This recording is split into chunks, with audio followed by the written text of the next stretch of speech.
आकाशवाणी मुंबई सादर करीत आहोत आरोग्यविषयक समज वाढवूया.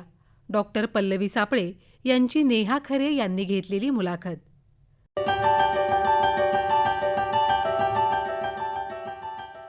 आयुष्यात सुखदुःखाचे हिंदोळे हे झुलत असतात. ताणतणाव आणि दुःखाचे क्षण हे येतातच, पण तसेच आनंदाचे सुखाचे क्षणही असतात. जन्म ही आनंदाची घटना, तर आजारपण हे ताण देणारं आणि मृत्यू हा तर सर्वात दुःखद प्रसंग.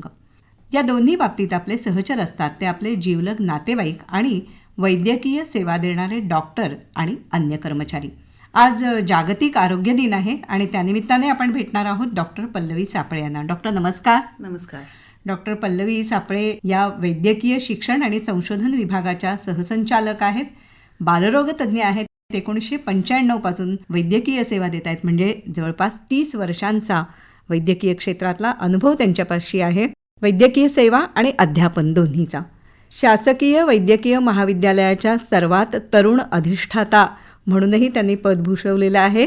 मुंबईच्या ग्रँड मेडिकल कॉलेज अर्थात ग्रँड शासकीय वैद्यकीय महाविद्यालयाच्या त्या डीन होत्या. डॉक्टर पल्लवी सापळे, सर्वप्रथम आपल्यालाही आरोग्य दिनाच्या शुभेच्छा देते. हेल्दी बिगिनिंग, होपफुल फ्युचर, आरोग्यदायी सुरुवात आणि आशादायी भवितव्य अशी यावर्षीची संकल्पना आहे.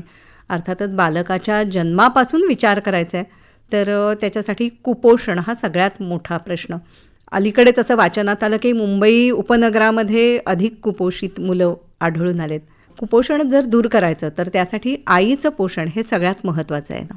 नक्कीच आईचं पोषण महत्त्वाचं आहे. आणि हे जे कुपोषित बालक असतात ह्यांचं जन्माच्या वेळी वजन कमी असेल किंवा कमी दिवसाचं बाळ असेल तर त्याच्यामध्ये मृत्यू होण्याचं प्रमाण नक्कीच जास्त असणार आहे.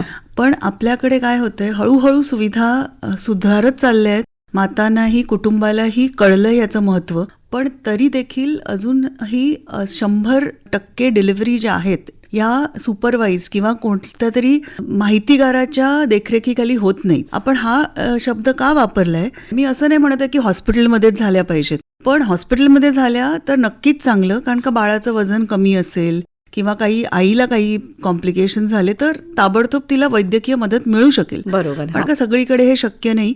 पण प्रत्येक प्रसूतीला एक प्रशिक्षित, ज्याला आपण दाई म्हणतो, तशी तरी असली पाहिजे, जिला कळतं की ही डिलिव्हरी कशी होऊ शकेल, कमीत कमी त्रास आईला होईल आणि बाळ सुखरूप असेल. किंवा तिला हे ओळखता आलं पाहिजे की काहीतरी चुकतंय आणि आपण लवकरात लवकर जिथे तिला चांगली वैद्यकीय मदत मिळू शकेल इथे ती जाऊ शकली पाहिजे. दुर्दैवाने ते देखील अजून होत नाहीये. ही एक गोष्ट. दुसरं, आपण आता जे म्हणालात कुपोषित बाळ, कुपोषित माता कुपोषित बाळाला जन्म देणार.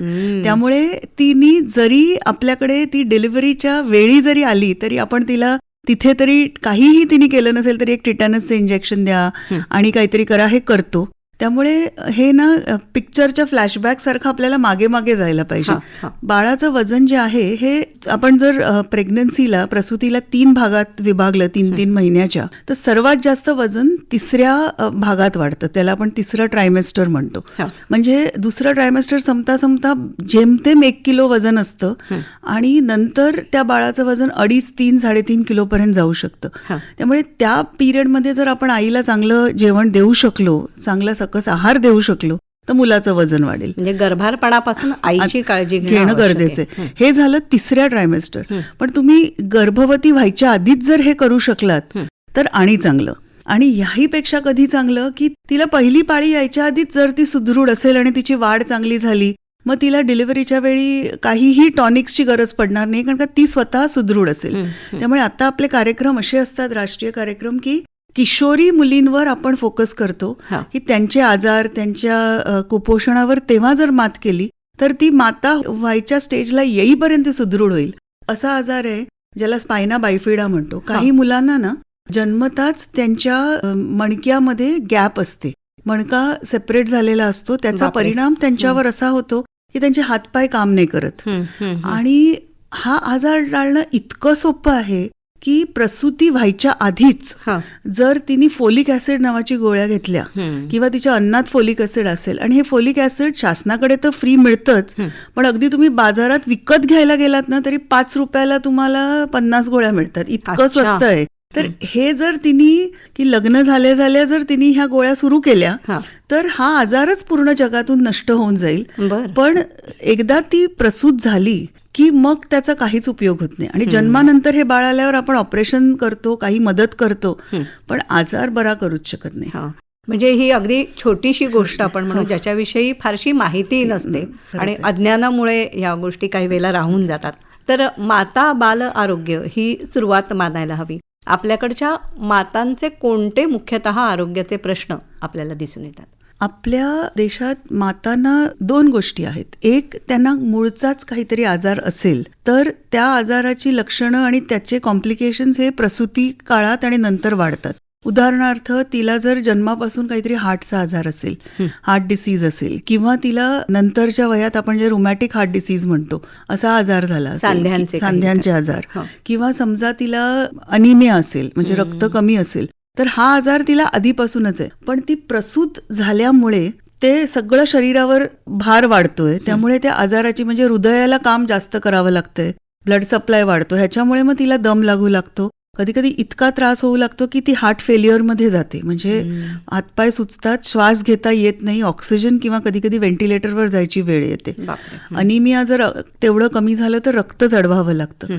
त्यामुळे हे एक प्रकारचे आजार आहेत जे आधीच असतात. म्हणून मी म्हटलं की प्रसूत व्हायच्या आधी जर हे माहिती घेतली आणि हे आजार कंट्रोलमध्ये आणले तर प्रॉब्लेम्स होणार नाहीत. दुसरे आजार असे आहेत जे प्रसूती असल्यामुळे किंवा प्रेग्नन्सी असल्यामुळेच होतात. जसं त्या महिलेला ब्लड प्रेशरचा त्रास नसतो, पण प्रेग्नन्सी इंड्युस्ड हायपरटेन्शन नावाचा एक प्रकार आहे की प्रेग्नंट झाल्यामुळे तिला बीपी होतंय आणि ते इतकं वाढतंय. म्हणजे आपला समज कसा असतो की ब्लड प्रेशर हा 40-50 नंतरचा आजार, जो आपल्या प्रकृतीची काळजी घेत नाही, थोडा लठ्ठ असेल व्यक्ती किंवा खूप मिठाचं, ह्या अशा शिडशिडीत कडक्या बायका असतात आमच्याकडे आणि त्यांचं ब्लड प्रेशर असं 250/150 वगैरे असं असतं आणि हे फक्त प्रेग्नन्सीमुळे असतं. तर ह्याला देखील इलाज आहे. म्हणजे जेव्हा तिला कळतं की ती प्रेग्नंट आहे तेव्हाच जर ती आली आणि तिने ब्लड प्रेशर चेक केलं तर काही गोळ्या आहेत ज्यांनी हे कंट्रोल होऊ शकतं. त्यामुळे म्हणून मी म्हटलं की मातांचे असंच प्रेग्नन्सी इंड्युस्ड डायबिटीस आहे. असं नंतर लक्षात आलं की ह्या महिलांना नंतर जाऊन 40-50 डायबिटीस होतो, पण हा आहे जो डायबिटीस हा फक्त प्रेग्नंट असताना होतो. डिलिव्हरी झाली की हे जर ब्लड प्रेशर मी म्हटलं ना, नुसती डिलिव्हरी झाली की तिचं ब्लड प्रेशर नॉर्मल होऊन जातं किंवा नुसती डिलिव्हरी झाली की शुगर्स नॉर्मल होऊन जातात. त्यामुळे हे फक्त आणि फक्त प्रेग्नन्सीमुळे आलेले आजार असतात. म्हणजे त्याचा ताण अधिक येतो का? ही एक टेंडन्सी आहे. ही प्रेग्नन्सीच काहीतरी शरीरात इतकी काही वेगळं केमिकल लोचा जे म्हणतात त्या प्रकारचं आहे. त्याचं एक्झॅक्ट कारण असं नाहीये, पण फक्त एक लक्षात आलंय की ज्यांना प्रेग्नन्सी मध्ये डायबिटीस होतं त्यांना नंतरही होऊ शकतो, पण प्रेग्नन्सी नंतर तो एकदम बरा होतो. म्हणजे कधी कधी आमच्याकडे अशा आई येतात की त्यांचं ब्लड प्रेशर इतकं वाढलं असतं की त्यांना फिट्स येत असतात आणि एवढ्या पटकन आम्ही औषधही देऊ शकत नाही त्यांना. मग अक्षरशः ट्रीटमेंट काय तर डिलिव्हरी करून टाकणं अक्षरशः. पण डिलिव्हरीचे स्वतःचे धोके आहेत. तिकडे आईला फिट येत आहेत, त्याआधी कंट्रोल केल्या पाहिजेत, मग डिलिव्हरी होणार. आणि डिलिव्हरी झाली की आश्चर्य, 1-2 दिवसात ब्लड प्रेशर अक्षरशः गोळ्यांशिवाय नॉर्मल येऊन जातं, जादू झाल्यासारखं होतं. म्हणून इथे ह्याला काही करता येत नाही. इथे मी सांगू शकत नाही की उदाहरणार्थ एक महिला माझ्याकडे आली लग्न झाल्यानंतर आणि तिचं हिमोग्लोबिन कमी आहे किंवा तिला हृदयरोग आहे, तर मला वेळ आहे, तिला 5-6 महिन्यात त्याचा इलाज करायचा आणि मग सांगायचं पुढे जा. पण तिला हे जे प्रेग्नन्सी इंड्युस्ड हायपरटेन्शन किंवा प्रेग्नन्सी इंड्युस्ड डायबिटीस जे होतं हे कोणालाही होऊ शकतं, लठ्ठ, बारीक, श्रीमंत, गरीब, कुठल्याही धर्माच्या. आणि हे जर लक्षात आलं पहिल्याच महिन्यात तर त्याचं ट्रीटमेंट करू शकतो आणि अशा मुलांना आणि आईला पुढे काहीच त्रास होत नाही. जर त्यांनी प्रॉपरली आपण त्यांना 9 महिने चांगलं मॉनिटर केलं, ब्लड प्रेशर दर महिन्याला चेक केलं, गरजेप्रमाणे गोळ्या कमी जास्त केल्या, तर त्या आरामात सहज त्यांची डिलिव्हरी होते. आणि एकच नाही, अशा महिलांना पुढे दुसरं मूल देखील काही प्रॉब्लेमशिवाय होऊ शकतं. बरं, तुम्ही आत्ता सांगत होतात त्यात म्हणजे गरोदरपणामुळे होणारे काही तात्कालिक आजार तुम्ही म्हणालात, जसं ब्लड प्रेशर किंवा मधुमेह सुद्धा. तर आजकाल जीवनशैलीमुळे या आजारांचं प्रमाण सुद्धा एकूण वाढलेलं दिसतं. तर ते महिलांच्या बाबतीत विशेषतः काय सांगाल? आपल्या देशात आपण we are a country of contrast असं म्हणतात.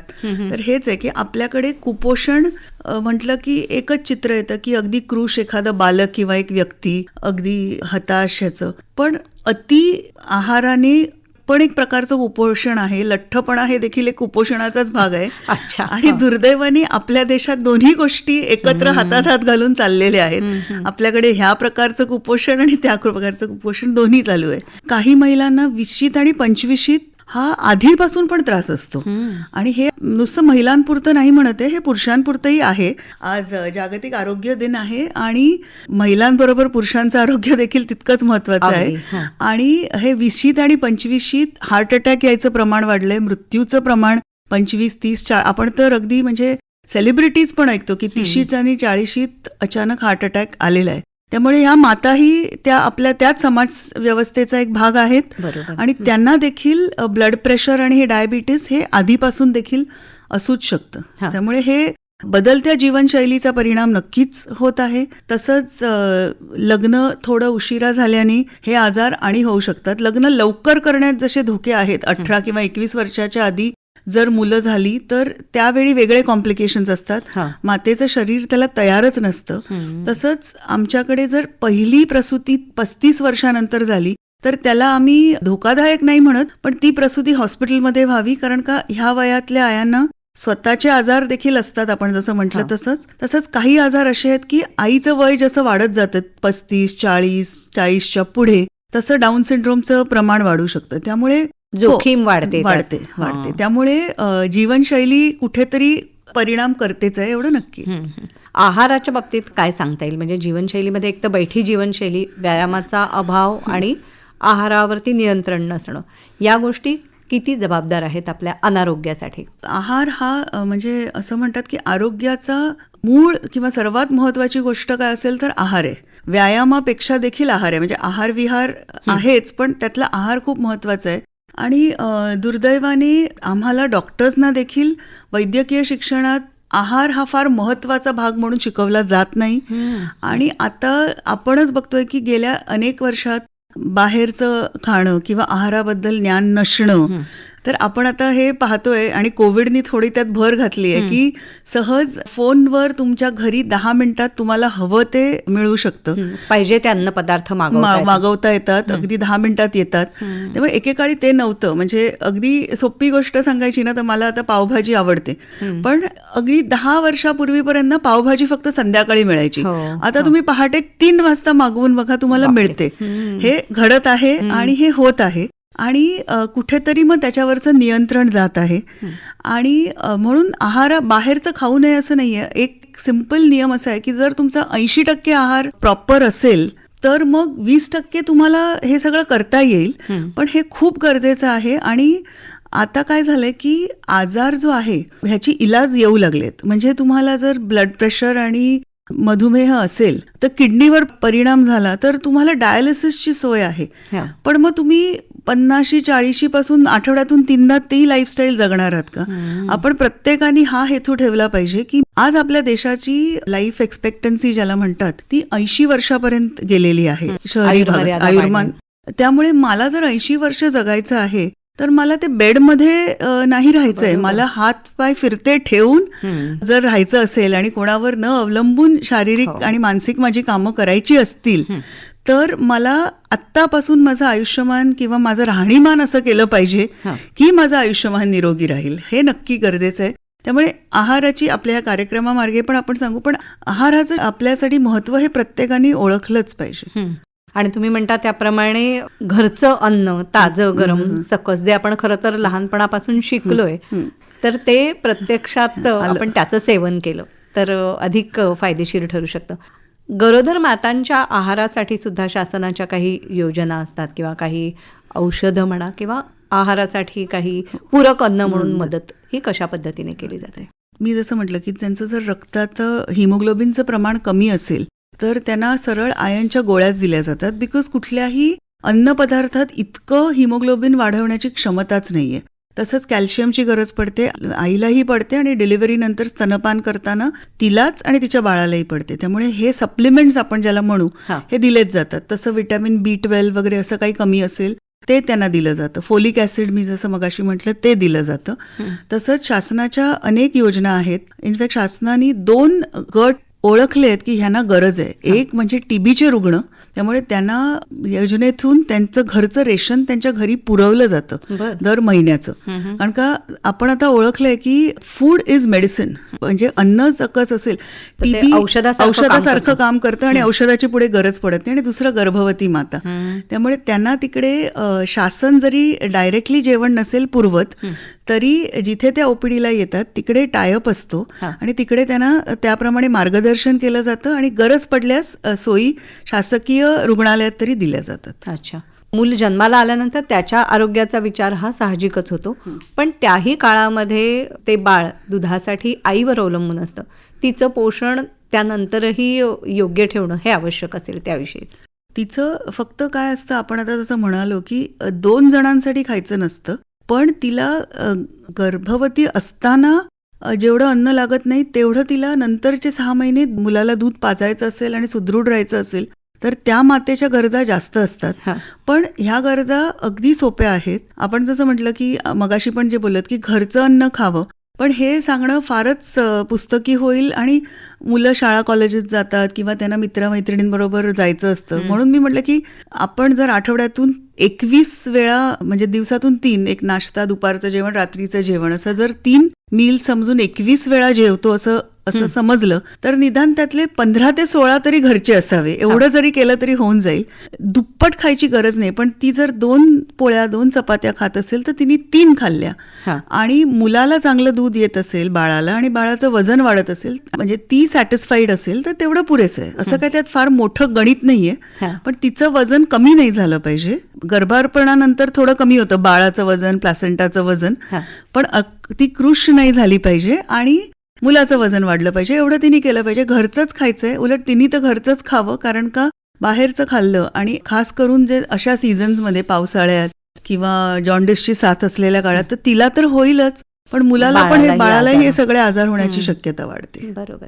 आहारामध्ये सर्व घटक असणं म्हणजे भाज्या, फळं याचं योग्य प्रमाण असणं हे फार महत्त्वाचं आहे. हे आता तरुण पिढीला सुद्धा बऱ्यापैकी माहीत झालं आहे. त्यामुळे फॅन्सी डाएट्स वेगवेगळी ती काही वेळेला इंटरनेटवरून किंवा कधी कोणीतरी मित्रमैत्रिणींनी केलं म्हणून अशा पद्धतीने मुलं फॉलो करतात त्यांच्या भाषेत. तर त्यांना काय सांगाल तुम्ही? म्हणजे आहार तज्ज्ञांची मदत घेणं चांगलं की कसं असतं? आहार तज्ज्ञांची मदत घ्यायची दरवेळी गरजच असते असं नाही, पण म्हणून मी म्हटलं की हे नुसतं आमच्या वैद्यकीय अभ्यासक्रमात नाही, पण कॉलेजेसच्या अभ्यासक्रमात देखील आहाराबद्दल जागरूकता आणणं हे खूप गरजेचं आहे. आणि आधी ना एक फूड पिरॅमिड होतं, ते कळणं खूप कठीण होतं. पण आता एक साधी आपली जेवणाचं ताट घ्यावं, थाळी म्हणावं त्याला, आणि सुदैवाने आपलं जे भारतीय जेवण आहे आणि आपलं जास्त अनुभव असल्यामुळे मराठी जे आपलं जेवण आहे कुठल्याही भागातलं असलं हे बऱ्यापैकी सगळं कव्हर करतं, संतुलित आहे. फक्त एखाद दुसऱ्या गोष्टीत आपण कमी पडतो, म्हणजे प्रथिनं जरा कमी पडतात, हे लक्षात आलेलं आहे. बाकी तेलाच्या बाबतीत किंवा इतर बाबतीत आपण परफेक्ट आहोत. तर ह्याला म्हणतात मॅनेजिंग युअर मॅक्रोज आणि मायक्रोज, असं 2 भाग करूया. मायक्रो म्हणजे विटॅमिन्स, मिनरल्स, हा भाग जर तुम्ही वेगवेगळ्या गोष्टी आठवडाभर खाल्ल्यात ना तर कुठून ना कुठून तुम्हाला हे सगळं मिळून जातं. आणि मॅक्रोज म्हणजे 3च, प्रथिनं, प्रोटीन्स, फॅट्स, स्निग्ध पदार्थ आणि कार्बोहायड्रेट्स, कर्बोदकं. तर ही कधी कधी आपली खूप जास्त होतात. म्हणजे आपण भात खूप जास्त खातो आणि पोळ्या खूप जास्त खातो आणि भाजी एवढीशी नावाला घेतो. ती वाढवली पाहिजे, म्हणजे तुमचं फायबरचं प्रमाण वाढेल. आणि प्रोटीन म्हणजे नॉन व्हेजिटेरियन सोर्सेसमध्ये बऱ्यापैकी असतं, ते जर तुम्ही आठवड्यातून 3 वेळा घेत असाल तर तुमचं प्रोटीन बऱ्यापैकी कव्हर होऊन जातं. नसाल घेत तर व्हेजिटेरियन लोकांनी ओळखलं पाहिजे आणि ह्याच्यासाठी ज्ञान पाहिजे. हे आपण एक छोट्या कार्यक्रमात सांगू शकत नाही, पण आता जसं लोक सोशल मीडियावर अनेक व्हिडिओज बघतात, त्यातले जर रेप्युटेड आणि माहितगार साईट्समधून तुम्ही जर माहिती घेतली तर तुम्हालाही कळेल की व्हेजिटेरियन सोर्सेसमध्ये पण आपल्या ज्या उसळी, डाळी आहेत, या आठवड्यातून तुम्ही 3-4दा तुमच्या घरी झाल्या तर बऱ्यापैकी प्रोटीन मिळू शकतं. हे जे प्रोटीन पावडर आणि हे सगळं फॅड आहे, ह्याची गरज कोणाला असते की ज्याला काहीतरी प्रोटीन लुझिंग आजार आहे, म्हणजे अगदीच कृश आहे, तर त्याला थोडं प्रोटीन एक्स्ट्रा द्यावं लागतं. किंवा हल्ली बॉडी बिल्डिंगचं फॅड आलेलं आहे, पण हे खूप रिस्की आहे. कुठेतरी जाहिरातीत दिसलं म्हणून घेऊ नये. तिकडे मी नक्कीच म्हणेन आहार तज्ज्ञांची मदत घ्यावी. कारण का हे मसल्स बनवण्यासाठी यात प्रोटीन आहे, त्यात स्टिरॉइड घालतायत किंवा आणि काय घालतायत हे आपल्याला काहीच माहीत नसतं. त्यामुळे त्याची गरज एक ॲव्हरेज लाईफस्टाईल जगणाऱ्या व्यक्तीला मुळीच नाहीये. त्यांनी आपल्या आहाराबद्दल थोडं ज्ञान वाढवावं आणि आपल्या आहारात प्रोटीन वाढवायचा प्रयत्न करावा. कारण का हे दिसण्यात आलंय की बऱ्याचशा भारतीय डाएट खरंच चांगलं आहे, फक्त प्रोटीनमध्ये आपण कुठेतरी कमी पडतो. त्यामुळे ते तुम्हाला जर वाटलं तर नॉनव्हेज व्यक्तींनी नॉनव्हेज वाढवावं आणि काही नाही तर नाश्त्याला अंडी खाऊ शकता. आणि व्हेज लोकांनी डाळी उसळी वाढवाव्या किंवा डाळी थोड्या घट्ट शिजवाव्या आणि तुमची प्रथिनं होऊन जातील. बाकी कार्बोहायड्रेट्सला आपला भात आणि चपाती आहेच. आणि फॅट आपण माझ्या मते प्रमाणात खातो. तळलेले पदार्थ सगळ्यांना आवडतात, पण घरी ते रोज होत नाही तेवढंच खरं आहे. घरी फोडणीपुरतं तेल असतं आणि कधीतरी बाहेरचं खाऊन ते तुमचं फॅटचं प्रमाण भरून येतं. पण कसं असतं, बाहेरचं फॅट कुठलं हेही आपल्याला माहिती नसतं. आणि हे पाहण्यात आलंय की तेल पुन्हा पुन्हा तळण्यासाठी वापरू नये, जे आपण घरी कधीच करत नाही. अगदी केलंच थोड्या काटकसरीने तर एकदा किंवा दोनदा ते पुन्हा वापरलं जातं, पण बाहेर तेलाचा रंगच दिसतो, काळा झालेला असतो. वडापाव आणि या प्रकारचं जे आहे तिथे पुन्हा पुन्हा तळलं जातं. त्यामुळे ते टाळावं. कधीतरी घ्यायला हरकत नाही, कारण का एवढं रिस्ट्रिक्टिव्ह कोणीच राहू शकत नाही. बरोबर. तुम्ही ग्रामीण भागात आणि शहरी भागातही वैद्यकीय सेवेचा अनुभव तुमच्यापाशी आहे, तर आरोग्याविषयी जागृती ही कुठे कितपत दिसून येते? हे सांगण्याच्या आधी ना एक गंमत सांगते. एक चायनीज डॉक्टरनी एक बोर्ड लावला होता की आजारी असल्यात तर मला फी द्यायची नाही, पण बरे असताना दर 3 महिन्याली मला येऊन दाखवायचं. अच्छा. दुर्दैवाने आपल्या देशात किंवा महाराष्ट्रात मी म्हटलं पाहिजे, कारण का मी अंबाजोगाई म्हणजे मराठवाडा, पश्चिम महाराष्ट्र आणि मी मुंबईची असल्यामुळे आणि जेजेत अनेक वर्ष असल्यामुळे मुंबईसारखा शहरी भाग, कोकणात मूळ असल्यामुळे तिथलं पाहिलंय, खानदेशात काम केलंय. आणि दुर्दैवानी सगळीकडे एकच गोष्ट कॉमन आहे, श्रीमंत असू दे गरीब असू दे, प्रॉब्लेम झाल्याशिवाय आपण जातच नाही. म्हणजे मला इतकं आश्चर्य वाटतं की काल देखील आम्हाला फोन आला की जे हॉस्पिटलमध्ये जागा आहे का, एक पेशंट ऍडमिट करायचं आहे. तर काय तर 45 वर्षाची व्यक्ती आहे आणि त्यांना पॅरालिसिसचा अटॅक आलाय. अटॅक येण्यामागचं कारण काय तर ब्लड प्रेशर असं काहीतरी 200-250 झालं होतं. कारण काय होतं का तर काही नाही, घरी सगळ्यांनाच बीपीचा आणि डायबिटीसचा त्रास आहे. अरे मग तुम्ही एकदा तरी तुमचं ब्लड प्रेशर का नाही तपासलं नाही? म्हणजे ह्या गोष्टी नाही करत. आणि आता ती व्यक्तीला आपण ट्रीटमेंट देऊ, वेळ असेल तर पॅरालिसिससाठी फिजिओथेरपी करू, त्याचं हे चांगलं असेल तर तो बरा होऊन काहीही त्याला जे म्हणतात ना डेफिसिट राहणार नाही, हातपाय चांगले राहतील.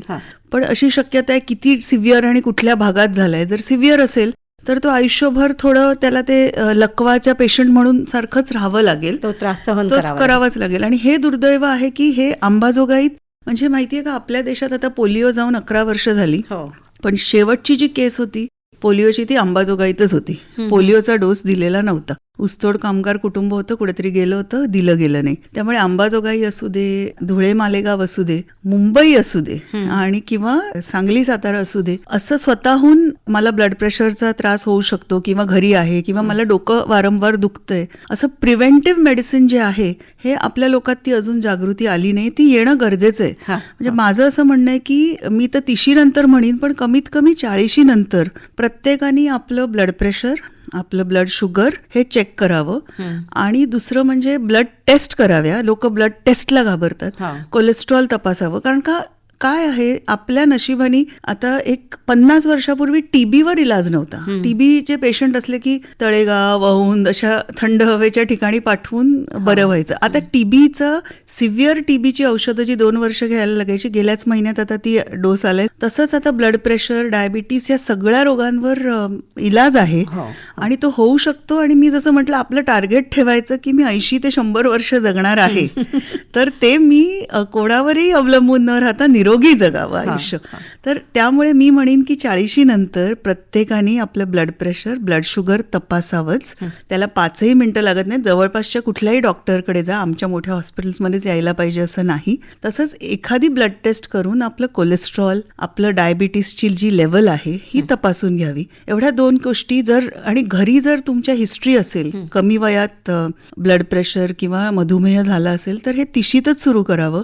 एखादा कॅन्सर असेल तर आता कॅन्सरसाठी टेस्ट आणि सोनोग्राफी किंवा CT MRI किंवा ह्या पण टेस्ट आहेत. आणि कॅन्सर हा एक आजार आहे जो थोडा अनुवंशिक आहे, पण तोही टाळता येतो. असं नाही की आहे वडिलांना होता किंवा आईला होता म्हणून सगळ्यांना झालाच पाहिजे, पण काही गोष्टीमुळे तो वाढतो. सर्वात सोपं सांगायचं तर पान, मसाला, गुटखा यांनी कॅन्सर वाढतो. त्यामुळे वडिलांना होता म्हणून मुलाला होणार नाही. जर मुलांनी या सवयी नाहीच अवलंबल्या तर त्याला कशाला होणार आहे. पण काही आजार असतात जसं ब्रेस्ट कॅन्सर, गर्भाच्या पिशवीचा कॅन्सर, कोलॉनचा म्हणजे कॅन्सर. हे कॅन्सर जे आहेत हे अनुवंशिक असू शकतात. त्याचं जेनेटिक थोडं टेंडन्सी असते.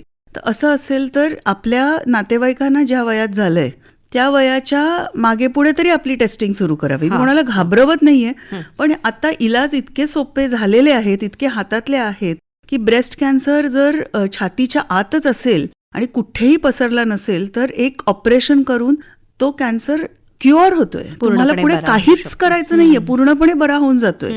मग आणि हेच तुम्ही 3-6 महिने पुढे ढकललं आणि तो पसरला की मग त्याची जी ट्रीटमेंट आहे ती किती बदलून जाते. मग तुम्हाला औषधं द्यावी लागतात ज्याचे साईड इफेक्ट्स आहेत. दीर्घकाळ औषधं घ्यावी लागतात, रेडिएशन द्यावं लागतं, ऑपरेशन तर आहेच. त्यामुळे ह्या गोष्टी आता प्रत्येकाने शिकल्या पाहिजेत, जाणून घेतल्या पाहिजेत.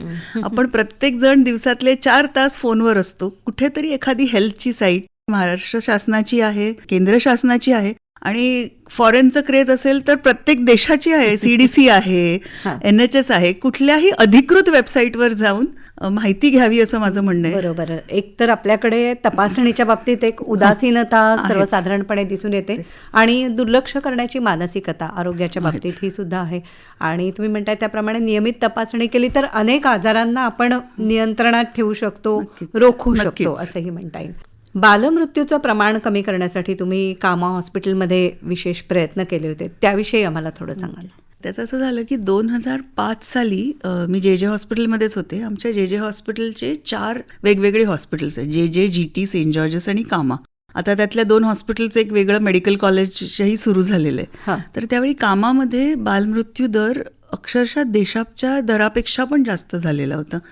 आणि तेव्हा माझी तिथे पोस्टिंग झाली आणि काही प्रथा ज्या होत्या तिकडे पाळल्या जात होत्या त्या आमच्या लक्षात आल्या की बरोबर नाही होत आहेत, की NICU क्लीनच होत नाहीये. आणि बाळं काय असतात, इतकी नाजूक असतात की त्यांना कुठलंही इन्फेक्शन पटकन लागू शकतं. त्यामुळे जंतुसंसर्ग खूप सोपं आहे त्यांना होणं. म्हणजे आणि त्यांची प्रतिकारशक्ती नसते. म्हणजे आता आपल्याला समजा झालं, आपल्याला एखादं खाण्यात काही चुकीची गोष्ट आली तर आपल्याला 2 दिवस जुलाब होतील. जर तुम्ही सुदृढ असाल तर ह्याच्या पलीकडे फार त्रास होणार नाही. थोडं पाणी प्या, लिंबू पाणी प्या, बरे व्हाल.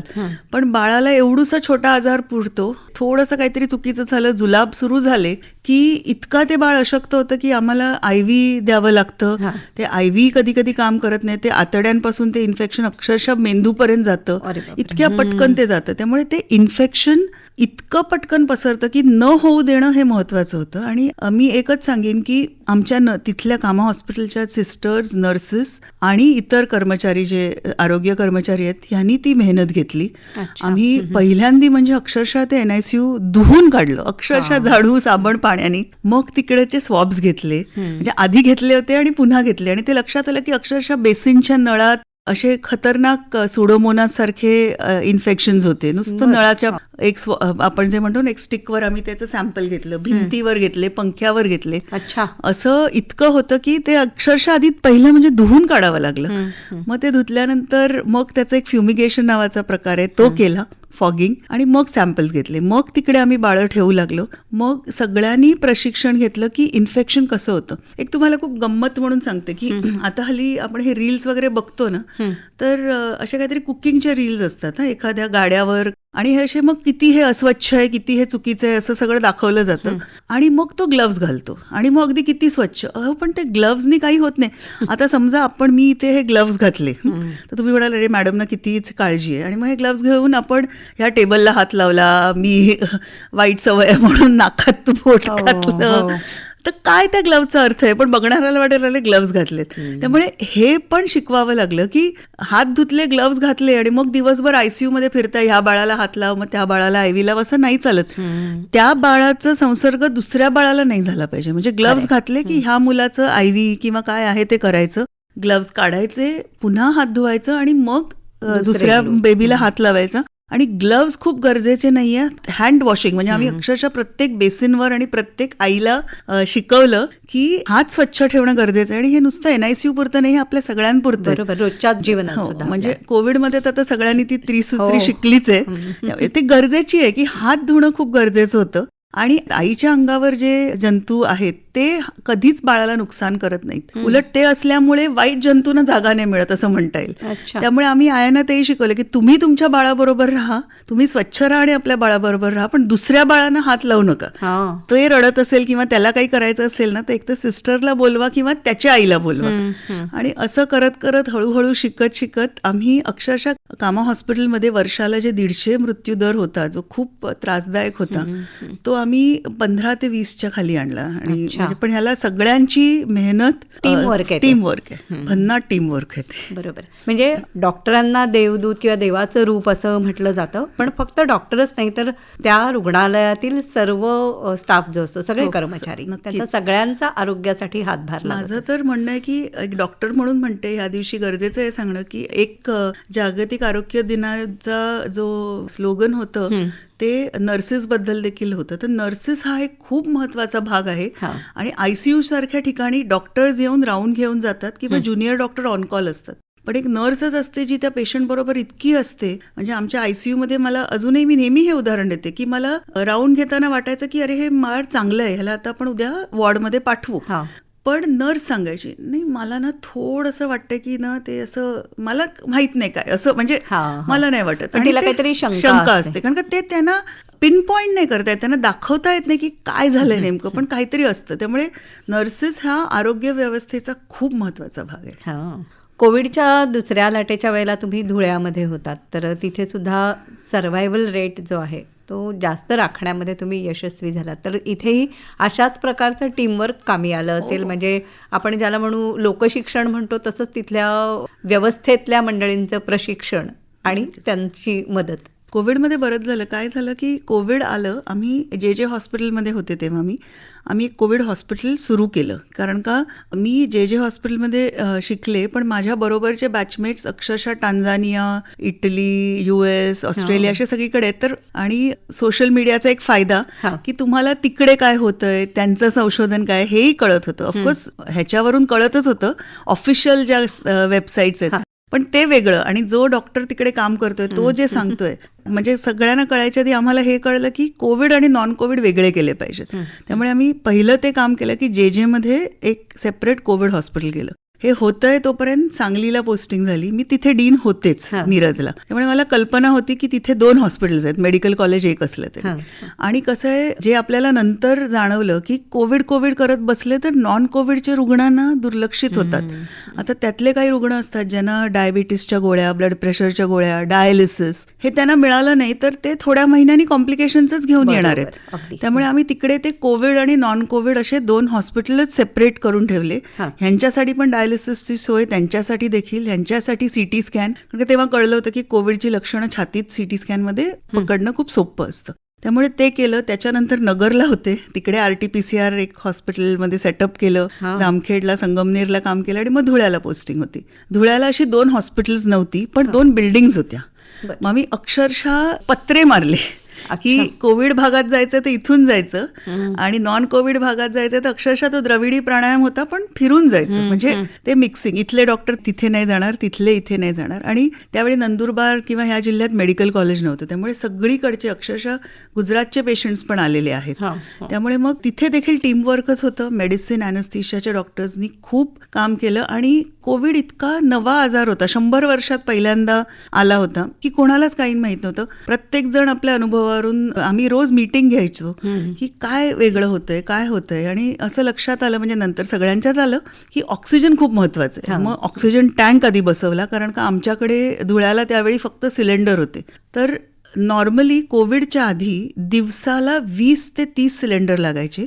कोविडमध्ये तासाला 40 लागायला लागले. म्हणजे गणित तुम्हाला समजावते. मग लक्षात आलं की दमून जाऊ हे सिलेंडर काढणं जोडणं आणि सिलेंडर आले पाहिजेत. मग मोठा टँक बसवून घेतला, 2 टँक लागले शेवटी. तर अशा गोष्टी म्हणजे लक्षात आल्या की हे ऑक्सिजन असं हे सिलेंडरनी पुरणार नाही. पळीपळीनी ते होणारं कामच नाहीये, मोठंच काहीतरी पाहिजे. मग ते करून घेतलं. अशा बऱ्याच गोष्टी केल्या. पेशंटच्या नातेवाईकांना समजवणं, लसीकरणचं महत्त्व समजवणं, कारण का ह्या सगळ्या ज्या गोष्टी होत्या, जनजागृती करणं. मालेगावला तर एक मोठा वेगळा चॅलेंज होता. तिकडे काहीतरी एक वेगळा आकस बसला होता की हे काहीतरी राजकीय आहे, हा आजारच नाहीये. मग सुदैवाने कसं झालं, जे मध्ये असल्यामुळे तिथले डॉक्टर्स काही ओळखत होते मला. मग आम्ही म्हटलं ठीक आहे, तुम्ही ट्रीट करा, आम्ही नाही येत तिथे, पण आम्ही तुम्हाला शिकवू कसं करायचं. आणि मग तिथे देखील आपण मदत करू शकलो. आणि मग गरज पडले तर ते धुळ्याला येतच होते. त्यामुळे धुळे 100 वर्षात एकदा होणारी गोष्ट ही आपल्याला तिथे आपला हातभार देता आला, हे एक डॉक्टर म्हणून आपल्या कारकिर्दीतला एक महत्वाचा टप्पा होऊन गेला. आणि हेच सांगताना ना एक मदत कशी होते सांगते. एक इंग्लिशमध्ये म्हण आहे, those who don't learn from history are force to repeat it. तर त्यावेळी मी माझ्या वाचनात हे जो स्पॅनिश फ्लू ज्याला म्हणत होते 1918 आणि 1920 मध्ये जो झाला होता, आणि तुम्ही आत्ताही बघाल तर आपलं कोविड आणि ते सेम होतं. 3 लाटा होत्या. पहिली लाट सिव्हिअर होती, पण दुसरी लाट ही लाट फुसकी वाटावी इतकी मोठी होती. आणि त्याच्यात पहिल्या लाटेत वृद्ध व्यक्ती वगैरे, अशक्त व्यक्ती, त्यावेळी ऑफकोर्स अँटीबायोटिक्स देखील नव्हते. दुसऱ्या लाटेत तरुण लोक जास्त गेले. आणि सोल्जर जे वर्ल्ड वॉर 1 संपून परत आले होते त्यांचा मृत्यूदर जास्त होता. इथे पण तसंच झालं. दुसरी लाट तरुणांना जास्त त्रास देऊन गेली. आणि जिथे गर्दी केली लोकांनी तिकडे आजार जास्त झाले. म्हणजे अमेरिकेतला तो रेकॉर्ड आहे की वर्ल्ड वॉर मधून आले म्हणून त्यांनी एक त्यांचं सेलिब्रेशन हे ठेवलं होतं, परेड. तर त्याला जवळजवळ 1000 लोक आली. आणि दुसऱ्या गावांनी म्हटलं नाही ठेवायचं. तर ज्या गावात परेड नाही झालं तिथे मृत्यूदर कमी होता. म्हणजे अक्षरशः सगळं तसंच्या तसं. मग एक छोटीशी तिसरी लाट आली आणि मग तो स्पॅनिश फ्लू संपला. आणि आता तुम्ही बघा, अक्षरशः तसंच झालंय. म्हणून इतिहासात कडून पण आणि त्यावेळेच्या सायंटिफिक जर्नल्स मधून हे शिकता आलं की काय होतंय नेमकं ते. संशोधन आणि शिक्षण हे अत्यंत महत्त्वाचं आहे. तुम्हा मंडळींचा अनुभव हा सुद्धा प्रत्येक वेळेला कामी येत असतो. तर याच्यासाठी तुम्ही जे प्रयत्न करत असतात त्याबद्दल सांगितलं तुम्ही. शासनामार्फत सुद्धा याकडे किती लक्ष दिलं जातं वैद्यकीय संशोधन आणि शिक्षणाच्या? आमचा विभागाचंच नाव आहे director of medical education and research. वैद्यकीय शिक्षण आणि संशोधन म्हणजे दोन्ही महत्वाचेच भाग आहेत. आणि संशोधन आपल्याकडे होतं, कारण का आता आमच्या जे हॉस्पिटलमध्येच किंवा प्रत्येक ह्याच्यात जवळजवळ अख्ख्या महाराष्ट्रात एक 3000 विद्यार्थी वैद्यकीय शिक्षण घेत आहेत. म्हणजे पोस्ट ग्रॅज्युएशनचं जवळजवळ 31,000 विद्यार्थी आहेत. तर प्रत्येक जणाला MD किंवा MS व्हायच्या आधी एक शोध निबंध लिहायचाच असतो. आणि हे प्रत्येक संस्थेत होतं. काही काही आजार आहेत हे फक्त शोध निबंध म्हणून विद्यार्थ्यांनी घेतलेत आणि ते आजार जगाचं आरोग्याचं चित्र बदलून गेलेले आहेत. त्यामुळे असं आहेच. पण डॉक्टर्सनी संशोधन करावं हे गरजेचं आहे. आणि आपण हे कुठेतरी हे विसरून चाललोय आणि हे खूप गरजेचं आहे. आणि ह्याच्यासाठी मी एक संशोधनही म्हणणार नाही, एक सोपी गोष्ट सांगते. आत्ताच 2 महिन्यापूर्वी पुण्यात गियाबारे सिंड्रोम, GB सिंड्रोम हे एवढं गाजलं आणि लोकांना इतकं कोविडची धास्ती होती की चला नवीन कोविड आला, नवीन आजार आला, मला भीती पसरली होती. आणि आता इथे संशोधनाचा उपयोग कसा झाला असता किंवा हे संशोधन लोकांपर्यंत का पोचायला पाहिजे की कोविडला आपण नॉवेल कोविड व्हायरस म्हणायचो, ते नवीन होतं. खरंच माहित नव्हतं हे काय करणार आहे. गियाबारे हे ज्या 2 सायंटिस्टच्या नावावर आजार आहे त्यांचा मृत्यू होऊन 100 वर्ष झाली आहेत. म्हणजे हा जुना आजार आहे, त्याच्याही आधी होता. आम्ही हे रुटीनली बघतो. म्हणजे त्यावेळी मला विचारलं गेलं होतं तर जे हॉस्पिटलमध्ये 2023 साली गियाबारे सिंड्रोमचे 70 रुग्ण होते आणि 2024 साली त्या म्हणजे हे 25च्या सुरुवातीला झालं ना 51 रुग्ण होते. म्हणजे आठवड्याला एक गियाबारे सिंड्रोम आपण बघतोय. आणि त्याचा इलाज आहे. तो इलाज महात्मा ज्योतिबा फुले या योजनेतून फ्री होऊ शकतो. हा वेगळा भाग झाला. पण परत आपल्या विषयाकडे यायचं तर संशोधनाचा विषय हा आहे की ही जर माहिती एका संकेतस्थळावर असती नीट तर हे जे येत होतं ना मुंबईतला पहिला गियाबारे रुग्ण, अरे नाही पहिला नाही, म्हणजे आठवड्याला एक असतात ते, त्याचा इलाज आहे. आणि हा आजार कोविड सारखा बदलत पण नाहीये. हा गेले 100-125 वर्ष जगभरच्या डॉक्टर्सना माहिती आहे. मेडिसिन आणि पिडियाट्रिक्स या विषयातल्या तज्ज्ञांना तर तर हा आठवड्यातून एकदा एक पेशंट येणं म्हणजे आमचे शिकणारे जे MD करणारे डॉक्टर्स आहेत यांनाही माहिती आहे हे कसं मॅनेज करायचं. म्हणजे हे संशोधन कुठेतरी माहिती पाहिजे सगळ्यांना. म्हणजे मी हे म्हणणं की अरे मी माझ्या वॉर्डमध्ये 50 पेशंट पाहिलेत नाही, हे संशोधन सगळीकडे पोचलं पाहिजे. ह्याला आम्ही काय केलं, हे कशाने बरं झालं आणि ह्या संशोधनाचा मग सगळ्यांना उपयोग होतो. बरोबर. हे शेअरिंग सुद्धा महत्वाचं आहे. खूप महत्त्वाचं त्याच्यातले. माध्यमांची भूमिका सुद्धा आरोग्य शिक्षणाच्या बाबतीत खूप महत्वाची आहे, त्याविषयी सांगा ना. माध्यमांची भूमिका मी तर म्हणेन की they can make and break, इतकं महत्त्वाचं आहे. म्हणून आता आपण हे गियाबारेचं जे उदाहरण घेतलं, ब्रेकिंग न्यूज, हो ती ब्रेकिंग न्यूज च्या नादापायी चुकीच्या गोष्टी पोचल्या नाही पाहिजेत, हे गरजेचं आहे. की पहिला रुग्ण आणि गियाबारेमध्ये मृत्यूदर खूप कमी आहे, पण असा कुठला आजार आहे ज्याच्यात मृत्यू होतच नाही? मग ते असतं तर अमर लोक चिरंजीवी सोडून द्या, पण आहेत का कोणी? त्यामुळे मृत्यू हा होतोच. पण गियाबारेच्या एखाद्या रुग्णाचा मृत्यू झाला, त्याला आणि काही कॉम्प्लिकेशन्स असू शकतात. तो वेळेवर डॉक्टरकडे पोचला नाही म्हणून व्हेंटिलेटर मिळालं नाही, नाहीतर आम्ही व्हेंटिलेटरवर महिनाभर ठेवून पण पेशंट बरे झालेत. त्यामुळे प्रसार माध्यमांनी माहिती घेऊन भीती पसरवू नये हा एक भाग. पण मी त्याच्यापेक्षा खूप चांगलं म्हणेन. आता तुम्ही कामा हॉस्पिटलची आठवण करून दिली म्हणून मी सांगते की आमच्याकडे तेव्हा एका महिलेला 4 मुलं झाली आणि काही ट्रीटमेंट नव्हती घेतली पण तिला झाली आणि ती खरंच घाबरली की तुम्ही आत्ता सांभाळते पण घरी मला कसं जमेल. म्हणजे जुळं व्हायचं 4 बाळं. तर एक पत्रकार आले होते आणि त्यांनी विचारले ही बातमी आम्ही करू का? म्हटलं आम्ही काय रुटीन ट्रीटमेंट देतोय. पण त्यांनी त्या आईच्या बाजूनी ती बातमी केली की तिला काळजी आहे, आता पुढे काय होईल. तुम्हाला विश्वास नाही बसणार, ही 2007-8 सालची गोष्ट असेल. दुसऱ्या दिवशी आमच्याकडे असं बेबी पावडर आम्ही अजिबात देत नाही, म्हणजे आम्ही सांगतही नाही, पण बेबी पावडरचा खर्च, डायपरचा खर्च, पैसे की तिला द्यायचे आहेत. म्हणजे प्रसारमाध्यमांची ताकद पण ही एवढीच आहे की एवढी एक बातमी की एक सबब मुंबईच्या उपनगरात राहणारी एक बाई आहे, तिचा नवरा साधीशी नोकरी करतो, उत्पन्न महिन्याचं 20,000 असेल, तर तिला आता विवंचना आहे की ही 4 मुलं मी कशी वाढवणार. ही एवढी बातमी पुरली आणि दुसऱ्या दिवशी आमच्या काम्या हॉस्पिटलच्या माझ्या केबिनमध्ये एका व्यक्तीचा ड्रायव्हर नाही, हमारे मॅडम ने ये चेक भेजा आहे वगैरे असं. म्हणजे त्यामुळे प्रसारमाध्यमाची ही ताकद आहे आणि जनजागृती तर नक्कीच होऊ शकते, एका वेळी नाही होणार. म्हणजे ह्याच्यासाठी मी एक दुसरं उदाहरण देईन आणि पोलिओचंच, मग अशी आपण तो विषय घेतलाच. 95 पल्स पोलिओ ही कल्पना राबवली गेली आणि आपल्या माहितीत आपल्या परिचयात इतकी लोक आहेत ज्यांना पोलिओ झालेला आहे. तर 95 हे लक्षात आलं की पोलिओचे जंतू असे आहेत ना की ते माणसाच्या शरीराच्या पलीकडे कुठेच राहू शकत नाहीत. म्हणजे ते पाण्यात गेले, मातीत गेले की एखाद्या तासात संपतं.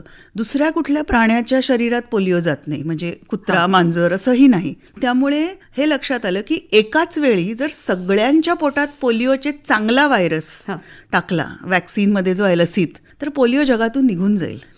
फक्त 3 डोस द्यायचे, कारण का पोलिओचे त्यावेळी 3 स्ट्रेन होते. आणि ही मोहीम सातत्याने राबवली गेली. 95 साली जवळजवळ 100 देशात पोलिओ होता. ही मोहीम राबवली आणि 2 ते 3 वर्षात सगळ्या देशातून निघून गेला. पण आपल्याकडून जायला 20 वर्ष लागली. का लागली? कारण का ती लोकांच्या मनात भीती, आम्ही द्यायचं का, हा काहीतरी वेगळाच प्रोग्राम आहे असं ते असल्यामुळे ते सगळ्यांपणे त्याच्यात प्रसार माध्यम, सेलिब्रिटीज ह्यांची खूप मदत झाली की म्हणून हळूहळू तरी ते का असे ना थोडा वेळ लागला, पण ह्याच्यातून आपण हे शिकलो की लोकांची जनजागृती झाली पाहिजे. ती जबरदस्ती करून पकडून 2 ड्रॉप्स देऊन नाही होणार आहे.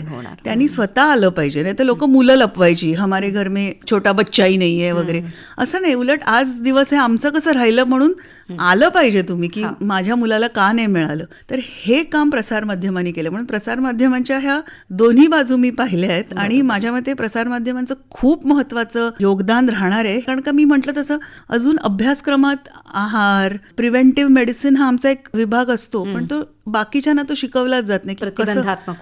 आणि सगळे लोक, मी पोलिओचं उदाहरण द्यायचं कारण एवढ्यासाठी होतं की एका फटक्यात तुम्हाला परिणाम दिसणार नाही की आपण आज हा कार्यक्रम केला, आपण एवढं बोललो म्हणून उद्या जग नाही बदलणार आहे. पण एखादा श्रोता बदलेल, एखादा श्रोता अजून माहिती घेईल आणि असे पुन्हा ऑफकोर्स तुम्ही करतच राहणार आहात कार्यक्रम, तुम्ही इतर माध्यम, कोणाला तरी कधीतरी ते पोचेल आणि त्याला वेळ लागणार आहे, पण होऊ शकेल एवढं नक्की. निश्चितच. तुम्ही खूप छान माहिती देताय. आज कुठच्या एका विशिष्ट आजाराविषयी न बोलता आपण एकूण आरोग्य व्यवस्थेचा विचार आपण करतो आहोत. तर तुमच्या घरामध्ये तुम्हाला वारशातूनच वैद्यकीय शिक्षण आणि वैद्यकीय सेवा हे मिळालेलं आहे असं मला वाटतं. आणि म्हणून तुम्ही सुद्धा खाजगी व्यवस्थेमध्ये न जाता शासकीय व्यवस्थेतून जनसामान्यांपर्यंत पोहोचताय. त्याविषयी थोडं. त्याचं असं झालं गंमत की माझी आई MBBS आहे, पण ती लालबागच्या चाळीत वाढली आणि तिथे ती म्हणायची संध्याकाळी तर अक्षरशः लोक तलवारी घेऊन तिकडे गँग वॉर चालायचे. मग ती संध्याकाळी झोपायची आणि रात्री वाचायची. स्कॉलरशिप वगैरे मिळवून तिने केलं आणि मग तिने नेव्हीमध्ये नोकरी केली. इंडियन नेव्हीमध्ये ती डॉक्टर होती. वडील माझे डेंटिस्ट होते, डेंटल सर्जन, आणि त्यांनी परळच्याच नायगाव इथे प्रॅक्टिस केली. त्यामुळे त्यांच्या दोघांकडून खूप शिकायला मिळालं. बाबांकडून हे शिकले की कशी माणसं जोडून ठेवायची. तुम्ही जरी ते डेंटिस्ट होते तरी जे फॅमिली डॉक्टरची एक संकल्पना संपत चालली आपल्याकडे, तो कन्सेप्ट होता की अख्ख्या घराबद्दल सगळं त्यांना माहिती असायचं. मुलगानी आणि मुलांनी ऐकलं नाही आई वडिलांचं तर डॉक्टरांचं ऐकायचं, डॉक्टर काकांचं. हे एक जो कन्सेप्ट होता तो होता. आणि मी स्वतः खूप ॲम्बिशियस नाही असं मला तरी वाटतं. त्यामुळे पण हुशार होते अभ्यासात, शिकत गेले आणि 12वीत चांगले मार्क मिळाल्यावर उच्च मध्यमवर्गीय कुटुंबात 2च चॉईसेस असायचे त्यावेळी, किंवा कोणी विचारायचं नाही, एक तर इंजिनियर व्हा नाही तर डॉक्टर व्हा. असं करत मी डॉक्टर गेले. म्हणजे मी असं नाही की मला काहीतरी करायचं होतं, हे पॅशन त्यावेळी नक्कीच नव्हतं. पण MBBS झाले. मग लोकांनी सांगितलं की पिडियाट्रिक्स हा एक चांगला विषय आहे लहान मुलांचं, म्हणून मी तिकडे, म्हणजे मी प्रवाहाबरोबर गेले असं म्हणता येईल. मी काय फार निर्धार केला नाही, पण हे निर्धार न करता झालेले निर्णय मला खूप आवडलेत आणि माझ्या आयुष्यात ते म्हणजे मला खूप देऊन गेलेत हे निर्णय. की म्हणजे आता मला कोणी विचारलं की कुठलं फील्ड निवडायचं तर पिडियाट्रिक्सच म्हणीन. त्याच्या एवढं आनंद देणारं आणि बुद्धीला चालना देणारं दुसरी ब्रांच नाही असं मला वाटतं. इतर नाही त्याच्याशी सहमत असतील. आणि MBBS झाल्यानंतर MD करता करता JJ मध्येच करत होते. मला लक्षात आलं की आपल्याला शिकवण्याची आवड आहे. म्हणजे आपण प्रायव्हेट प्रॅक्टिस करून एक 30-40-100 पेशंट ट्रीट करू. इकडे आपण 30-40 विद्यार्थ्यांना शिकवू, जे जाऊन आणि प्रत्येक जण इतक्या मुलांना करेल. आणि मला ते आवडायला लागलं. मला फीडबॅकही विद्यार्थ्यांकडून मिळाला की तुम्ही सोपं करून शिकवता, किंवा काय म्हणावं, म्हणजे घडत गेलं, अक्षरशः घडत गेलं आणि ते मी करत गेले. पण नोबेल प्रोफेशन म्हणतात तसं अत्यंत समाधान देणारा नक्कीच. म्हणजे माझ्या परिचयातले माझ्या बरोबरचे जे बाकी फील्ड्समध्ये आहेत, इंजिनिअरिंग वगैरे, त्यांचं क्वालिटी ऑफ लाईफ खूप वेगळं आहे. शनिवार रविवार सुट्टी असते, फोन घ्यावे लागत नाहीत. त्यांच्या फील्डमध्ये शनिवार रविवारी फोन करायची पद्धतही नाही. फायनान्शियलीही खूप वेगळं आहे. पण ते स्वतःहून येऊन मला सांगतात की पण you have a purpose, you make a direct difference. आणि हे कुठेतरी खूप आनंद देणारी गोष्ट आहे. डॉक्टर पल्लवी सापळे, आपण इथे आलात आणि खूप छान मनमोकळे आमच्याशी गप्पा मारल्यात आणि त्याच्यातनं एका परीने आरोग्य शिक्षणसुद्धा घडणार आहे. म्हणजे तुम्ही म्हणाला तसं 1 श्रोता 2 श्रोते, हळूहळू बदल हा घडेल समाजामध्ये. आपल्यासारखे डॉक्टर्स आरोग्य सेवा देण्यासाठी तत्पर आहेत आणि म्हणूनच आपल्याकडे आरोग्य सुधारणासुद्धा होतील. आपण इथे आलात, मनापासून आभार मानते. धन्यवाद. धन्यवाद.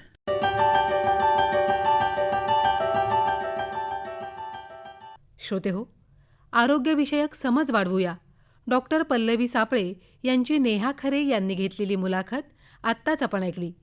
ही आकाशवाणी मुंबई केंद्राची निर्मिती होती.